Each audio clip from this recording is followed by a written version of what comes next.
नमस्कार दोस्तों, welcome to knowledge IAS PCS classes. आज हम बात करेंगे 70वीं बीपीएससी मेंस के सिलेबस की और साथ में बात करेंगे 70वीं बीपीएससी का सरप्राइज कट ऑफ के बारे में। ठीक है, बहुत सारे चैनल्स पे अभी तक आप लोगों ने कट ऑफ देखा होगा, तो मैं कट ऑफ पे भी बात करूंगा कि किन लोगों को मेंस की तैयारी स्टार्ट कर देनी चाहिए, किन लोगों को अभी किसी और सेगमेंट पर ध्यान देना चाहिए। ठीक है, तो उससे पहले हम बात करते हैं सिलेबस की। ठीक है, उसके बाद हम कट ऑफ पे बात करेंगे। तो जैसा कि जानते हैं कि पेपर में जो है 3 सेगमेंट है मेंस में, GS1, GS2 और निबंध। ठीक, इसके अलावा जो ऑप्शनल और जनरल हिंदी का पेपर यह क्वालिफाइंग नेचर का है, इस पे आराम से बात करेंगे बाद में। GS1 पे बात करते हैं, किन्हें तैयारी करनी चाहिए, कैसे करनी चाहिए और सोर्स क्या हो किताबों की, आज उस पर पूरा डिटेल्ड एनालिसिस आप लोग को बताऊंगा। हम स्टैटिक्स पोर्शन से, जिसे सांख्यिकी विश्लेषण कहते हैं, इस पोर्शन से शुरुआत करते हैं।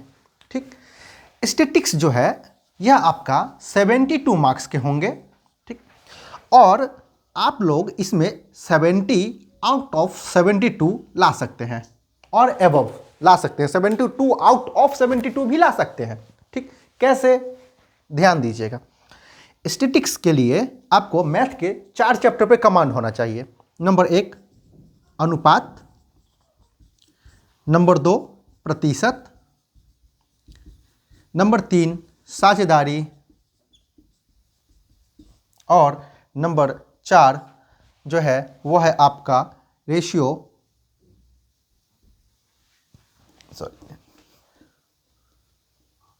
औसत, एवरेज। ठीक है, इन 4 मैथ के चैप्टर्स पे कमांड होना चाहिए, पहला शर्त है। दूसरा शर्त है कि आप सब लोगों को PYQ पर फुल कमांड होना चाहिए। ठीक है, और तीसरा, अब यहाँ पे मैं सोर्स को रिवील कर रहा हूँ। ठीक है, सोर्स आप क्या यूज कर सकते हैं स्टैटिक्स के लिए, तो सोर्स में नंबर 1 PYQ प्रैक्टिस। ठीक है, ये आपको मस्ट है। ठीक है, मस्ट है PYQ प्रैक्टिस। नंबर 2, आप या तो DI के लिए बुक ले सकते हैं। ठीक है, तो किसकी बुक ले, एक अच्छी बुक है SK झा की। ठीक है, DI के लिए प्रैक्टिस कर सकते हैं। दूसरा, स्टैटिक्स के लिए जो किताब है वो है आपका, आप एडुटेरिया के ले सकते हैं, एडुटेरिया के ले सकते हैं। और तीसरा आप ले सकते हैं अरिहंत की, अरिहंत की। लेकिन अगर किसी एक की बात की जाए तो मैं एडुटेरिया को बोलूँगा, प्रीफर करूँगा कि आप ले सकते हैं।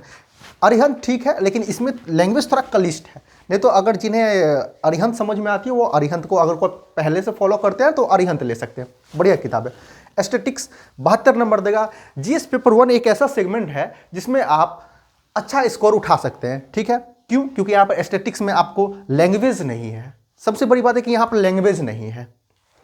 कम लिख के, एक्यूरेसी रख के अच्छा गुड स्कोर कर सकते हैं। ठीक है, ये हो गया। अब बात करते हैं हम करंट सेगमेंट के। अच्छा, इसमें एक चीज़ और है कि करंट सेगमेंट हो और history and culture of India हो, ये दोनों सेगमेंट क्या है ना कि काफ़ी प्रिडिक्टेबल है। आप इन सेगमेंट से क्वेश्चंस को प्रिडिक्ट कर सकते हैं कि क्या क्वेश्चन आने वाला है। फॉर एग्जांपल, अभी करंट में न्यूज़ चल रहा है, आजकल में आप लोग सुने होंगे कि कैलिफोर्निया में क्या हुआ कि जंगल में आग लग गई। तो बीपीएससी मेंस हो या प्री हो, वह अमेरिका, चाइना, ठीक है, इन जगहों पे यदि चुनाव हो, कोई बड़ी घटना घटी हो, ठीक है, तो उन पे क्वेश्चंस बनाता है। जैसे प्री में भी देखिए, जो 70वीं में जो प्री में क्वेश्चन पूछा कि डोनाल्ड ट्रंप के कहाँ पे, ठीक है, भाषण में उन पे हमला हुआ, तो पेंसिल्वेनिया में हुआ था। तो उसी तरह मेंस में भी कैलिफोर्निया के जंगल में आग लगी है, वहां से क्वेश्चन मोस्ट प्रोबेबली है कि बनेगा। ठीक है, तो करंट सेगमेंट के लिए फिर क्या सोर्स यूज किया जाए? आप लोग कहेंगे कि मास्टर बकैती तो बहुत कर दी है, सोर्स भी तो बताइए। तो सोर्स है यहाँ पे सिर्फ और सिर्फ 2, और यकीन मानिए इन 2 सोर्स के बदौलत आप करंट सेगमेंट में बहुत अच्छा करेंगे। पहला, डेली करंट अफेयर्स। ठीक, इसका कोई सब्स्टिट्यूट नहीं है, कोई विकल्प नहीं है, ये करना ही करना है। आप इसके लिए एडिटोरियल पढ़ सकते हैं। ठीक है, एडिटोरियल पढ़ सकते हैं। अब एडिटोरियल कहाँ से पढ़े? ठीक है, देखिए हिंदी वाला क्या है ना कि हिंदी वाला जैसे राष्ट्रीय संस्करण रहता है उसमें कभी कभार बढ़िया एडिटोरियल आता है, लेकिन आपको डेली करंट अफेयर्स फॉलो करना है तो उसके लिए आपको या तो इंडियन एक्सप्रेस या द हिंदू का एडिटोरियल फॉलो करना पड़ेगा। अगर मैं किसी एक यूट्यूब चैनल की बात करूं तो स्पेसिफिक मैं बोलूँगा कि आप ओनली आईएएस को देख सकते हैं। सुमित रेवाड़ी सर शायद पढ़ाते हैं, वो बढ़िया पढ़ाते हैं, एडिटोरियल डिस्कशन उनका बढ़िया है, ठीक है, वहाँ से आप कर सकते हैं। दूसरा जो सोर्स है वो है विजन आईएएस की मैगजीन, विजन आईएएस की मैगजीन, ठीक। अगर कुछ लोग विजन आईएएस को फॉलो नहीं करते होंगे, क्यों? क्योंकि इसकी लैंग्वेज थोड़ी सी क्लिष्ट होती है, कंटेंट बढ़िया होता है, तो वो कर सकते हैं दृष्टि की, ठीक है, दृष्टि आईएएस की मैगजीन। और अगर कोई ये भी नहीं करना चाहते हैं तो वो कर सकते हैं क्रॉनिकल की, ठीक। लेकिन अगर सिर्फ मैं बोलूँ कि मुझसे पूछ रहे हैं आप लोग और मैं प्रीफर करूँ तो मैं विजन आईएएस की ही करूँगा। शुरुआती दिनों में आप लोगों को इसको पढ़ने में थोड़ी सी प्रॉब्लम हो सकती है, लेकिन इसका कंटेंट से जब हैबिचुअल हो जाएंगे तो ये काफ़ी बढ़िया लगेगा। इसको प्रेफर करने का दूसरा रीजन यह है कि यह करंट सेगमेंट के साथ आपको स्टैटिक पोर्शन भी जोड़ के देता है, तो एक आपको पूरा बेसिक अंडरस्टैंडिंग हो जाती है, ठीक है। तो यह इस पे बात हो गया हमारा करंट सेगमेंट पर। अब हम history and culture of India पे बात करते हैं। सबसे ज़्यादा प्रिडिक्टेबल अगर कोई सेगमेंट है, चाहे वो आपकी 48वीं बीपीएससी हो चाहे आपकी 69वीं बीपीएससी हो, सबसे प्रेडिक्टेबल सेगमेंट है one and only history and culture of India. लगभग 44-45 टॉपिक हैं, वो मैं आपको दे दूंगा। उन टॉपिक से बाहर अभी तक कोई क्वेश्चन नहीं आया और नहीं आगे आने की संभावना है जब तक कि सिलेबस में कोई आमूलचूल परिवर्तन ना हो, ठीक। तो अब इसमें सोर्स की अगर बात करें तो इसका सोर्स का दो है, एक है स्पेक्ट्रम, ठीक है। स्पेक्ट्रम से आपको जो मॉडर्न हिस्ट्री है वो काफ़ी हद तक क्लियर हो जाएगा। और दूसरा है स्पेक्ट्रम का ही है, और ये किताब आती है गांधी, ठीक है, गांधी, नेहरू, टैगोर जैसे और कुछ नेताओं के विचारों को लेके, ठीक है। तो वो भी स्पेक्ट्रम की ही किताबें हैं जिसमें कुछ महान नेताओं के विचार के बारे में, तो स्पेक्ट्रम ये हो गया, ठीक। और इसमें जो है कल्चर वाले हिस्से में, ठीक है, हमें पूछता है कि कल्चर वाले हिस्से में जैसे कि पाल कला या मौर्य कला, ठीक है, या फिर पटना कलम, तो उसके लिए क्या किया जाए। तो कल्चर वाले हिस्से के लिए हम सहारा ले सकते हैं किसी क्लास नोट्स की, ठीक है, किसी क्लास नोट्स की। ये 3-4 सेगमेंट है, आप किसी भी क्लास नोट्स की या फिर मार्केट में जो भी अवेलेबल है ले सकते हैं।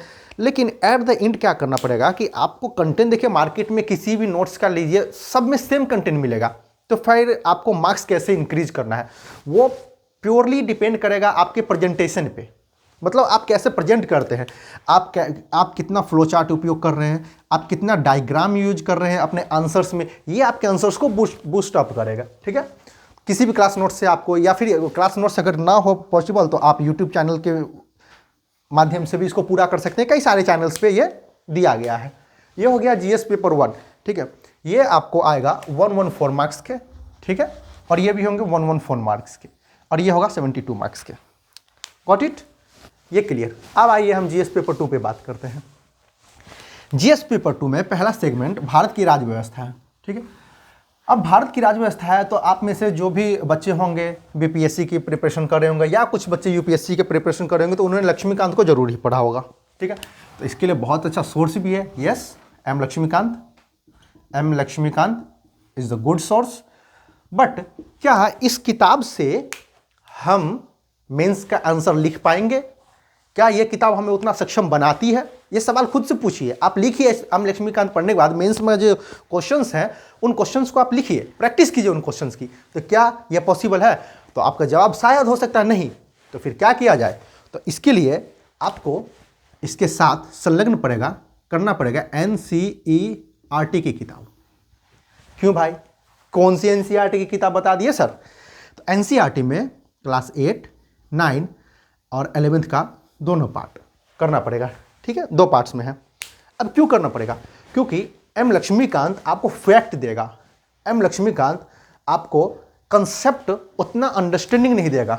एम लक्ष्मीकांत एक बेस देगा, ठीक है, लेकिन उस बेस और कंसेप्ट को मिला के जो एक बढ़िया कहते हैं कि मलाईदार नोट्स, वो आपको यहाँ से मिलेगा। जैसे फॉर एग्जाम्पल आपके लिए धर्मनिरपेक्षता पे कोई क्वेश्चन आया, ठीक है, धर्मनिरपेक्षता पे कोई क्वेश्चन आया, तो एनसीईआरटी में आपको धर्मनिरपेक्षता जितना अच्छा से अंडरस्टैंडिंग करके दिया है, जितने उदाहरणों से समझाया गया है, वो लक्ष्मीकांत समझाने में अक्षम है। यहाँ पे आपको आर्टिकल मिल जाएंगे रिलेटेड, यहाँ पे रिलेटेड केस मिल जाएंगे, लेकिन उदाहरण यहाँ से मिलेंगे। और किसी भी क्वेश्चन को लिखने के लिए आपके दिमाग में वो एक अंडरस्टैंडिंग होनी चाहिए, वो फ्रेम होना चाहिए, वो उदाहरण होना चाहिए, ताकि आप किसी भी क्वेश्चन के रुख को अपनी तरफ कर सके, अपने अनुसार लिख सके। जैसे कि आपको एम लक्ष्मीकांत ये नहीं बता पाएगा, मान लीजिए यहाँ पे है स्टेट, राज्य, ठीक है, यहाँ पे है धर्म, ठीक है, हिंदू, मुस्लिम, सिख और जैन, ठीक है। अब ये आपको एम लक्ष्मीकांत नहीं बताएगा कि धर्मनिरपेक्षता में राज्य सभी धर्मों से समान दूरी पर है। क्यों, कैसे? तो देखिए, अगर कोई राज्य हज के लिए सब्सिडी देता है तो फिर वही राज्य क्या करता है, वही राज्य हमें अमरनाथ यात्रा की भी व्यवस्था करके देता है।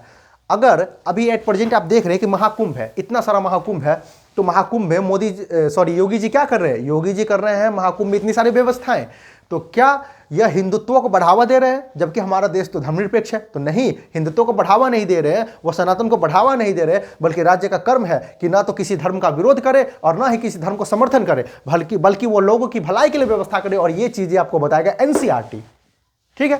तो एनसीईआरटी पढ़ना मस्ट है। अब आप कहेंगे कि समय कम है, तो जब आप पढ़ने बैठेंगे तो क्लास 8, 9 की एनसीईआरटी पतली पतली सी एनसीईआरटी है, मैक्सिमम 3 डेज में एक बहुत अच्छा फ्रेमवर्क तैयार होगा, अपना नोट्स बन जाएगा और एक गुड कंटेंट के साथ आप तैयार होंगे भारतीय राज्य व्यवस्था से पूछे जाने वाले किसी भी क्वेश्चन को तोड़ने मरोड़ने के लिए, ठीक। अब ये जो सेगमेंट है ना, भारतीय अर्थव्यवस्था और भारत का भूगोल, ये जीएस पेपर 2 का सबसे हार्ड सेगमेंट माना जाता है, one of the hardest segment. कैसे? इस सेगमेंट में क्या है ना, पूंछ लगा क्वेश्चन आता है, जिसे टेल क्वेश्चन बोलते हैं। कैसे? तो इन क्वेश्चंस में क्या होता है कि आपको बिहार के संदर्भ में लास्ट में लगा देगा कि बिहार के संदर्भ में बताइए। क्या पूछ देगा? बिहार के संदर्भ में बताइए। जैसे भारतीय अर्थव्यवस्था से कोई क्वेश्चन पूछा तो बोल देगा कि इसी को बिहार के संदर्भ में भी बताइए। भारत का भूगोल से भी रिलेटेड, जैसे कि पूछ रहा है भारत की मिट्टी के विषय में, ठीक है।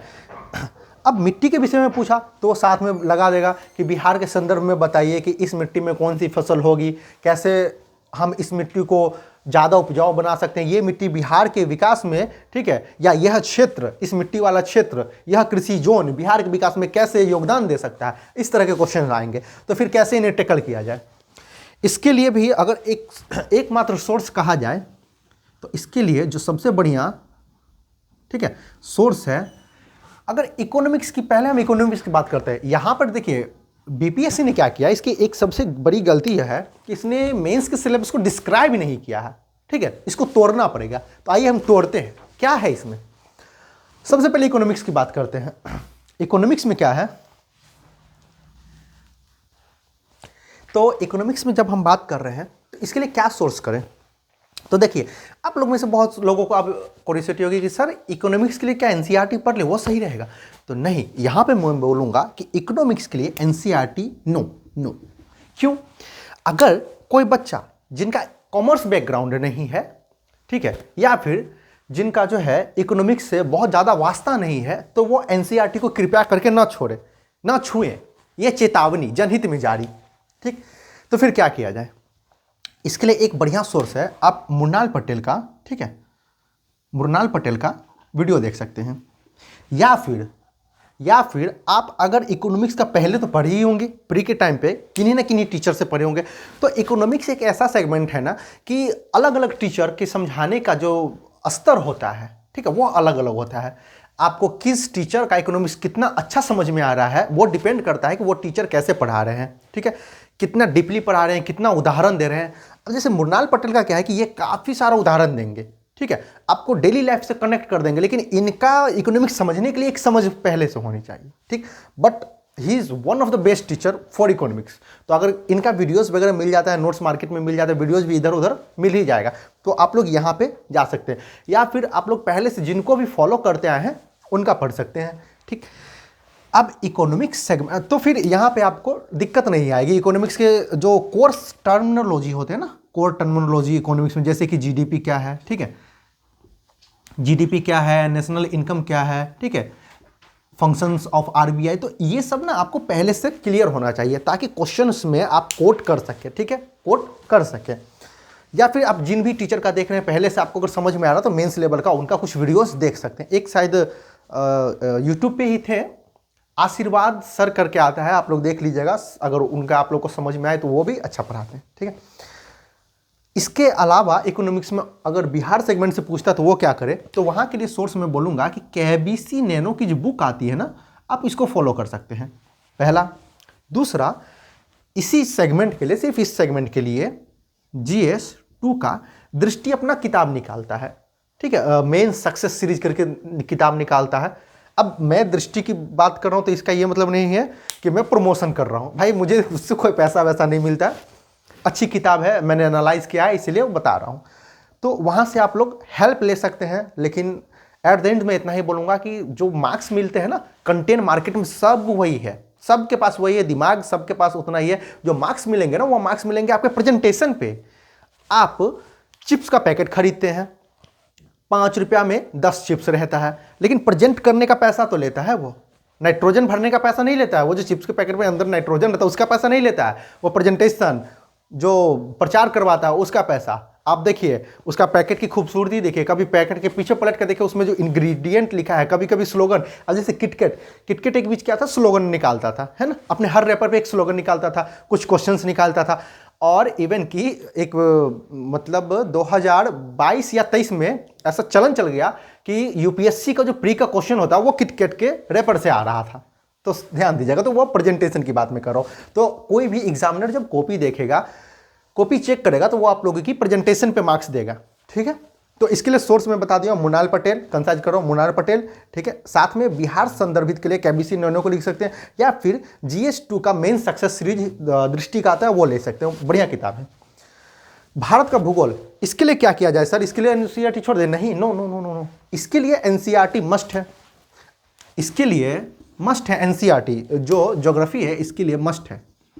अब लास्ट ईयर का आप एक क्वेश्चन देखिए, ठीक है, शायद 69 या 68 में पूछा था कि भारत के मानसून की प्रवृत्ति के बारे में पूछ रहा है। तो भैया कहाँ से क्वेश्चन बनाया? क्वेश्चन बनाया क्लास 9th के एनसीईआरटी से, क्वेश्चन बनाया क्लास 11th के एनसीईआरटी से। तो कौन सा एनसीईआरटी पढ़ना है? एनसीईआरटी आपको पढ़ना है क्लास 8, 9th, 11th का दोनों पार्ट, और ऑल्सो 12th के दोनों पार्ट्स, ठीक।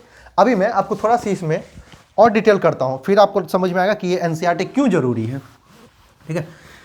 देखिए कभी कभी ना ये क्वेश्चन पूछ देता है संसाधनों को लेके, ठीक है, संसाधनों के लिए कभी कभी अक्सर पूछता ही है। तो जब क्लास 8 की आप ज्योग्राफी की एनसीईआरटी पढ़ेंगे तो वहाँ पे जो संसाधन चैप्टर है, ठीक है, संसाधन को बहुत अच्छे से कंपाइल किया है। साथ में 10th का पढ़ेंगे, वहाँ पे संसाधन के विषय में बहुत अच्छे से बताया है। इसी तरह 11th का जो 2 भाग है, ठीक है, एक फिजिकल ज्योग्राफी है एंड एक इंडियन ज्योग्राफी है, ठीक है, इसको पढ़ना ही है। फिजिकल ज्योग्राफी से आपको फिजिकल ज्योग्राफी के क्वेश्चन बनेंगे और इंडियन ज्योग्राफी से इंडियन ज्योग्राफी के क्वेश्चंस बनेंगे, ठीक है। 9th और 11th का अगर 11th प्लस 9th का बनाएंगे, पढ़ लेंगे, तो आपको इंडियन ज्योग्राफी में एक अच्छी न सिर्फ पकड़ बन जाएगी बल्कि एक अच्छी अंडरस्टैंडिंग के साथ आप क्वेश्चंस के डायमेंशन समझ जाएंगे, उसको लिखने के स्तर पे आप आ जाएंगे, ठीक है। तो आप बोलेंगे कि आप 12th क्यों बोले पढ़ने? तो जब आप 12th के ज्योग्राफी को पढ़िएगा, इसके भी 2 भाग हैं, इन दोनों भागों में से, ठीक है, जब आप पढ़ लीजिएगा तो आपको ये तो ज्योग्राफी में काम आएगा ही आएगा, साथ में ये काम आएगा आपको इकोनॉमिक्स सेक्शन में, ठीक है। जब आप इसको पढ़िएगा तो इस किताब में जो 12वीं कक्षा की एनसीईआरटी की ज्योग्राफी है, इस किताब में आपको प्राथमिक क्षेत्र, द्वितीयक क्षेत्र, ठीक है, द्वितीयक क्षेत्र, तृतीयक टर्शियरी सेक्टर, इसके विषय में जितना अच्छा से बताया गया है वो शायद किसी अन्य किताब में नहीं है, ठीक है। यहाँ से आपको उदाहरण क्लियर होगा, यहाँ से आपको अंडरस्टैंडिंग बनेगी, मानव बस्ती क्या है, मानव बस्ती का विकास कैसे होता है, ये सारी चीज़ों का जवाब देगा कौन सा? एनसीईआरटी 11th और 12th का ज्योग्राफी, ठीक। ये हो गया। बिहार के संदर्भ में मेन सक्सेस सीरीज मैंने पहले बोला कि दृष्टि का अगर लेते हैं वो सही होगा, अदरवाइज आप लोग केबीसी नैनो का देख सकते हैं, वहाँ से भी हो जाएगा। अब हम बात करते हैं भारत के विकास में विज्ञान और प्रौद्योगिकी। अब ये भी एक सेगमेंट ऐसा है ना जहाँ पे आप क्या कर सकते हैं कि क्वेश्चंस को प्रिडिक्ट कर सकते हैं, ठीक है, क्वेश्चंस प्रिडिक्ट हो जाएगा। अब यहाँ पे जैसे कि आपको एक उदाहरण हम देते हैं, अभी हाल फिलहाल में, ठीक है, हमारा जो चंद्रयान 3 गया है, तो आपको क्या लगता है कि बीपीएससी मेंस यहाँ से क्वेश्चन नहीं बनाएगा? ऑब्वियसली बनाएगा, मेंस में बनाता है, वो कहाँ से बनाता है, अगर इसरो ने, ठीक है, अगर इसरो ने कुछ किया, ठीक है, डीआरडीओ ने डिफेंस सेक्टर में कुछ किया, तो यहाँ से वो क्वेश्चन बनाएगा। और साथ में इसमें ना सिर्फ ये तो हमारा कोर सब्जेक्ट का क्वेश्चन हो गया, बल्कि इसमें वो करंट सेगमेंट भी जोड़ देगा। तो आपको बेनिफिट यहाँ से क्या हो रहा है, यहाँ से आपको बेनिफिट हो रहा है कि अगर आप डेली करंट अफेयर्स पढ़ रहे हैं तो आपका ये सेगमेंट भी बढ़िया हो रहा है, ठीक है। आपका अर्थव्यवस्था इकोनॉमिक्स में भी करंट से रिलेटेड पूछ देता है, ये सेगमेंट भी बढ़िया हो रहा है। और इवन दो कि भूगोल में भी पूछ, जैसे कि अभी आप लोग जब पढ़े होंगे तो देखे होइएगा कि इधर उत्तराखंड में क्या हुआ था, ज्योतिर्मठ जो अभी नाम बदला है, वहाँ पे जमीन धंस गई थी। अब उसका कारण पूछ दे, आप लोग कहिएगा भाई ये तो करंट का क्वेश्चन नहीं। देखिए इस पर जब पढ़िएगा तो डिटेल्ड आप जब जाइएगा तो देखिएगा कि ये एक्चुअली एस्थेटिक का पोर्शन है कि किस जगह पे हमें क्या करें, संसाधन का विकास करना चाहिए, किस जगह पे हमें जो है संसाधन को नहीं विकसित करना चाहिए, ठीक है, कहाँ पे हमें, जैसे कि पश्चिमी घाट के संदर्भ में गॉडगिल समिति की रिपोर्ट थी। अब उसने बोला कि भाई यहाँ पे ज़्यादा संसाधन का यूज मत कीजिए, ठीक है, यहाँ पे ज़्यादा विकास नहीं कीजिए, लेकिन सरकार ने नहीं माना। और फिर देखिए केरल में बाढ़, उस रिपोर्ट के खारिज होने के एक रीजन है केरल में बाढ़ आना, ठीक है। तो इस तरह से हमको डेली करंट अफेयर से ना सिर्फ ये सेगमेंट पूरा होगा, ये भी पूरा होगा। लेकिन अदरवाइज आप बोलिएगा कोई बुक तो बताइए, तो विज्ञान और प्रौद्योगिकी की भूमिका में बुक में तो इसमें कुछ खास नहीं है। मैं यही बोलूँगा कि डेली करंट अफेयर्स के साथ रहिए और यही कोई मैगजीन विजन वगैरह या दृष्टि से देखते रहिए, वहाँ से आपका ये सेगमेंट पूरा हो जाएगा। और नहीं तो कुछ दिन में हमारे क्लास में ही कोई टीचर है, ठीक है, एक टीचर है जो आपको इस सेगमेंट को अच्छे से करवाएंगे, ठीक है। तो वो कोशिश करेंगे कि रिजल्ट के बाद स्टार्ट कर दें। अब आइए निबंध सब्जेक्ट पे, ठीक है। निबंध 100 मार्क्स के होते हैं, आप लोग को पता ही होगा, ठीक है, 100 मार्क्स के होते हैं 3 सेगमेंट में। सबसे अच्छी बात क्या है ना कि निबंध में जो बिहार संदर्भित है ना, यह बिहार के बच्चों के लिए बढ़िया है। अब इसमें गुजरात के कुछ बच्चे बैठते हैं, ठीक है, हाँ बैठते हैं, मेरे कुछ फ्रेंड्स थे पहले जो कि गुजरात के थे और वो बीपीएससी के एग्जाम देते थे, ठीक है। कुछ बच्चे महाराष्ट्र के भी बैठते हैं, तो उनको जो ये यहाँ पे 100 नंबर है ना, यहाँ पे वो डाउनफॉल में चले जाते हैं। और यहाँ पर ये बिहार वाले जो बच्चे होते हैं या जो ईस्टर्न यूपी के बच्चे होते हैं ना, वो मार्क्स ले जाते हैं। सबसे पहले इसी पे बात करते हैं, इसके लिए कैसे तैयारी किया जाए। आप लोग कहिएगा इसके लिए भी कोई सोर्स बताए, तो इसके लिए वन एंड ओनली सोर्स है, ये निबंध की बुक आती है, ठीक है, निबंध की बुक आती है दृष्टि की, ठीक है, बहुत अच्छी किताब है। आप इस किताब को फॉलो कर सकते हैं, ठीक है। बिहार स्पेशल भी आता है इसमें, ठीक है, और साथ में ये यूपीएससी की भी आती है, या फिर इसके अलावा दिशा, ठीक है, दिशा पब्लिकेशन की भी एक निबंध की बुक आती है, वो भी अच्छी बुक है। तो आप ये इन बुक को फॉलो कीजिए। और निबंध को कैसे करना है ना कि आपको डेली या फिर 2 दिन पे हर अल्टरनेट डे एक निबंध पढ़ना है और वीक में 2 निबंध लिखना है। इस चीज़ को यकीन मानिए फॉलो करते ही आप इस सेक्शन में, ठीक है, इस सेक्शन में इतना बढ़िया हो जाएंगे ना कि 300 में 180, 190, 210 तक आप मार्क्स गेन कर सकते हैं ये सेक्शन में। निबंध क्या है, निबंध को लिखने का एक और बढ़िया तरीका क्या है पता है, कि निबंध को तोड़ दीजिए। देखिए मैं आपको बताता हूँ, निबंध को तोड़ दीजिए, कई सेगमेंट में बांट दीजिए। जैसे कि किसी भी सेक्शन पे अगर निबंध पूछे, चाहे वो बिहार संदर्भित ही क्यों ना पूछे, ठीक है। लास्ट ईयर जो या 68 में जो क्वेश्चन पूछा था कि मूस मुटइये लोढ़ा होइए ना हाथी ना घोड़ा होइए, तो इसका ये मतलब नहीं कि वो आपसे चूहा के बारे में पूछ रहा है। अरे भैया वो उसका संदर्भ पूछ रहा है, वो उसका संदर्भ पूछ रहा है कि कोई भी आदमी अपने औकात से अधिक आता है तो वो अपने औकात से बहुत अधिक नहीं आता है। सपोज डेट कि अगर कोई बिजनेसमैन है, ठीक है, कोई छोटा मोटा बिजनेसमैन है, मतलब 100-200 करोड़ का टर्नओवर है, तो अपने औकात से बढ़ के 1000-2000 करोड़ टर्नओवर तक हो सकता है। तो वही मूस मुटइये लोढ़ा हुई है, वो ऐसा नहीं कि वो अंबानी और टाटा या फिर जो है इन्फोसिस के बराबर खड़ा हो जाइए, हाथी घोड़ा नहीं होगा। तो उसी संदर्भ को समझ के आपको डेली लाइफ का एग्जांपल दे दीजिए, अपने लाइफ का एग्जांपल दे दीजिए या किसी और के लाइफ का दे दीजिए, या फिर ऐतिहासिक रूप से उसको जोड़ दीजिए, कैसे भी। तो निबंध को लिखने का सबसे बढ़िया तरीका है ना कि इसको कई पार्ट्स में डिवाइड कर दीजिए, ठीक है, कई पार्ट्स में। जैसे कि ऐतिहासिक संदर्भ बताइए, ठीक है, ऐतिहासिक बताइए, राजनीतिक बताइए, ठीक है, सामाजिक बताइए, धार्मिक और सांस्कृतिक संदर्भ, धार्मिक एंड सांस्कृतिक संदर्भ बता दीजिए, ठीक है। इसके अलावा आप संवैधानिक बता दीजिए। और जब अगर संवैधानिक संदर्भ आ रहा है और अगर निबंध से रिलेटेड कोई संवैधानिक संदर्भ आने के क्रम में वो हमारे संविधान के किसी धारा से जुड़ रहा है तो उसे जरूर मेंशन कीजिए। ये सब ही सेक्शन आपको मार्क्स दिलाएगा, ठीक है। यही सब छोटी छोटी चीज़ें आपको मार्क्स दिलाएगा। तो ये निश्चित रूप से कीजिए, मूर्त विषय हो या अमूर्त विषय हो या बिहार संदर्भित हो, इतने सेक्शंस में निबंध को बांट के लिखा जा सकता है। अब आइए ऑप्शनल पे बात करते हैं। अब आप लोग कहेंगे कि क्वालिफाइंग इसमें क्या ध्यान दें, ये गलती बिल्कुल मत कीजिएगा। अभी रिसेंटली का एक मेरे पास रिजल्ट आया था, उसमें एक बच्चा जो था वो मेंस के कट ऑफ से ऊपर था, एबव था, लेकिन ऑप्शनल में बेचारा फेल कर गया। अब आप कहेंगे लगता है वो पढ़ने वाला नहीं हुआ, नहीं, गलत बात है।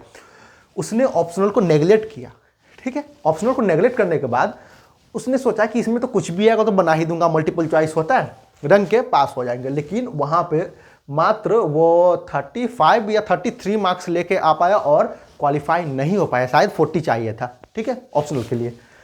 तो इसलिए इस सेक्शन को बिल्कुल भी इग्नोर नहीं कर सकते हैं, थोड़ा थोड़ा ही सही, लेकिन आप लोगों का जो भी ऑप्शनल हो, अगर किसी का हिस्ट्री, पॉलिटी या ज्योग्राफी हो तो वो यहाँ करते हुए मैनेज हो सकता है। लेकिन किसी का अगर PSIR हो, ठीक है, किसी का अगर सोशियोलॉजी हो, ठीक है, एंथ्रोपोलॉजी हो, वो ऑप्शनल कहाँ से आएगा? एग्रीकल्चर हो, वो ऑप्शनल कहाँ से आएगा?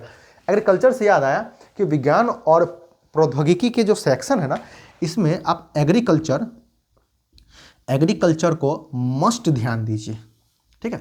यहाँ से क्वेश्चन बनने का संभावना बहुत ज़्यादा हो जाए। जैसे बायोटेक्नोलॉजी से पूछ ले, ठीक है, नैनो टेक्नोलॉजी का, यहाँ भी एग्रीकल्चर में नैनो टेक्नोलॉजी का यूज पूछ ले, बायोटेक्नोलॉजी का यूज पूछ ले, ठीक है।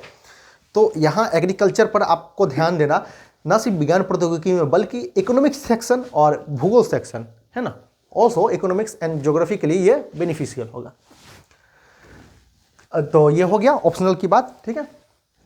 अब जनरल हिंदी की बात करते हैं। आप कहेंगे अरे उत्तर भारत के लोग, हम जनरल हिंदी तो आराम से बना लेंगे, लेकिन नहीं, जनरल हिंदी को भी इतने हल्के में मत लीजिए, ठीक है। कई बच्चे, जब मेरे कुछ स्टूडेंट्स थे जो बहुत अच्छे थे पढ़ने में, ठीक है, वो बिहार SI का फॉर्म आया, ठीक है, बिहार SI का फॉर्म वो भरे, फिलअप किए, प्री निकाले। जब मेंस में जनरल हिंदी आया तो वो लड़के हिंदी में ही फेल कर गए, उन्होंने हिंदी को छुआ तक नहीं था। तो BPSC के लिए हिंदी में जो निबंध का आता है, तो वो तो खैर निबंध तैयार होते हुए आपको यहाँ से भी हो जाएगा, ठीक है। तो वो निबंध यहाँ से हो जाएगा, लेकिन इसके अलावा तत्सम, तद्भव, संधि, इनके विषय में थोड़ा थोड़ा जानकारी होनी चाहिए। सप्ताह में एक दिन भी अगर पढ़ लीजिएगा, आधा 1 घंटा मैक्सिमम है, ठीक है, तो इतना कर सकते हैं, ठीक है। अब आइए हम लोग कट ऑफ पे बात करते हैं, क्या कट ऑफ जा सकता है। आइए अब हम कट ऑफ पे बात करते हैं। तो इस बार सबसे पहले कट ऑफ पे बात करने से पहले हम देखते हैं कि कट ऑफ क्यों कम जाना चाहिए, और अगर अधिक गया तो क्यों अधिक जाएगा। कम जाने का पहला रीजन कि इस बार का जो रिजल्ट होगा 20,000 से प्लस होगा, ठीक। कहीं कहीं आप लोग 22,000 से भी प्लस सुन रहे हैं, तो देखते हैं, लेट्स सी क्या होता है, ठीक है। तो ये कट ऑफ को डाउन करेगा। क्यों? क्योंकि बच्चे अगर देखिए तो 3.25 लाख के आसपास इस बार भी बैठे हैं, या 3.30 लाख के आसपास इस बार भी बैठे हैं, जो कि बहुत उतना, जैसे कि एक हाइप बना था ना कि इस बार जो है 2000 सीटें हैं तो 10 लाख का फॉर्म गिरेगा, 8 लाख का फॉर्म गिरेगा। भैया एग्जाम देखे 3.25 लाख, 3.5 लाख के से भी कम बच्चों ने एग्जाम दिया है। तो ये हाइप जो है वो कट ऑफ को डाउन कर दिया, पहला रीजन।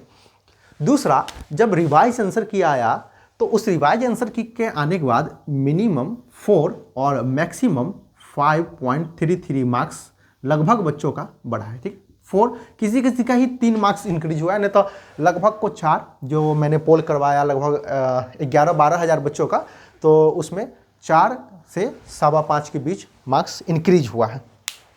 अब मार्क्स इंक्रीज होने की वजह से ये एक रिवाइज्ड कट ऑफ मैं बता रहा हूँ, और मोस्ट प्रोबेबली है, अभी तक मेरा बताया हुआ कट ऑफ गलत नहीं हुआ, मोस्ट प्रोबेबली है कि इसी के बीच रहेगा। और जिन भी बच्चों का जनरल मेल में यदि मिनिमम 90 आ रहा है, जनरल मेल में मिनिमम 90 आ रहा है, तो वो स्टार्ट कर दे, ठीक। और मैक्सिमम 93 तक जाएगा, मैक्सिमम 93 तक जाएगा, इससे ज़्यादा जाने के चांसेस नहीं है, क्योंकि भैया उसको इतना बच्चों को लेना है। ऐसा नहीं है जैसे कि 69th में देखिए 475 के आसपास सीट था, ठीक है, 6-7 हज़ार बच्चों को लेना था। यहाँ भैया 20-22 हज़ार बच्चों को लेना है, तो कट ऑफ डाउन जाएगा ही जाएगा। अब कुछ बच्चे बोल रहे हैं कि नहीं, बनाने वाले तो हम 114 बना के आए हैं, हम बनाने वाले जो हैं 105 बना के आए हैं। तो भाई ऐसे कितने बच्चे हैं? 1000 में 1-2 बच्चे हैं, 3 बच्चे होंगे, हैं 22,000 बच्चे, 114-105 वाले नहीं है भैया। और इतना बनाने के लिए उनको अटेम्प्ट लेना पड़ा होगा 142, 138, ऐसे। निगेटिव भी तो जाता है, नेगेटिव भी तो जाता है। क्वेश्चन का जो भी लेवल रहा हो, it doesn't matter, cut off का एक रेंज होगा, क्योंकि बैठने वाले बच्चे वही है, पढ़ने वाले बच्चे वही हैं। तो ऐसा नहीं कि कट ऑफ एकदम हाइप हो जाए, है ऐसा कुछ नहीं है। ऊपर से नेगेटिव मार्किंग वो अलग। जनरल मेल में 90 से 93 जिनका भी है, इसके बीच में, ठीक है। अगर इसके अधिक है तो वो तो मैं कहूँगा ये वीडियो ख़त्म होती ही आप लोग जो मैंने सोर्स बताया उन सोर्स को आप लोग लीजिए, उन सोर्स को आप लोग जो है सही तरीक़ा से सही मैनर में स्टार्ट कर दीजिए पढ़ाई अपना लेके। फीमेल में 83 से 86 के बीच जिनका भी है वो स्टार्ट कर लीजिए, ठीक है। फीमेल को एक तो सुविधा है कि इनको 33% आरक्षण है, तो मेंस के लिए इनको अभी से जी जान लगाना पड़ेगा, क्योंकि ना मेंस में क्या है कि कंटेंट, देखिए मैं बार बार कंटेंट पे बात करूँ कि कंटेंट मोटा मोटी मार्केट में वही है, आपके प्रेजेंटेशन मायने रखती है कि आप कितना अच्छा लिख पाते हैं। उसका भी एक क्लास लेंगे कि कैसे आप अपने आंसर को बहुत अच्छा बना सकते हैं, कैसे एग्जामिनर मजबूर हो जाएगा कि दूसरे बच्चों से 1-2 नंबर आपको अधिक दे, ठीक है। उस पर बाद में बात करते हैं। EWS 87 से 90 के बीच में देख लीजिए, जिनका भी जनरल में मेल का है, और फीमेल का 78 से 81 के बीच है, स्टार्ट कर दीजिए। OBC 88 से 91 और फीमेल 79 टू 82। EBC 85 से 88 जिनका भी है होने के चांसेस मतलब 99% तो हैं, 78 से 81 फीमेल चांसेस है। SC 77 से 80 और फीमेल में 70 से 73। ST 81 से 84। अच्छा, हमारे यहाँ SC का कट ऑफ जो है वो ST से कम क्यों जाता है? वो इसलिए क्योंकि बिहार की जनसंख्या में ST का जो है परसेंटेज काफ़ी कम है, शायद 1.3% के आसपास है, ठीक है। तो इतना कम परसेंटेज होने की वजह से यहाँ पे कंपटीशन जो है वो हाइक हो जाता है, और कंपटीशन अधिक होने की वजह से इनका कट ऑफ भी अधिक जाता है। तो ST मेल जिनका 81 से 84 है वो तैयारी ऑब्वियसली स्टार्ट कर दीजिए, और फीमेल में जिनका 74 से 77 है वो अपनी तैयारी को जोरदार बना के रखिए। अगली क्लास में हम आएंगे तो इसके सिलेबस के एक पॉइंट्स को बात करेंगे, ठीक है। तब तक के लिए स्वस्थ रहिए, मस्त रहिए, गुड बाय, थैंक यू।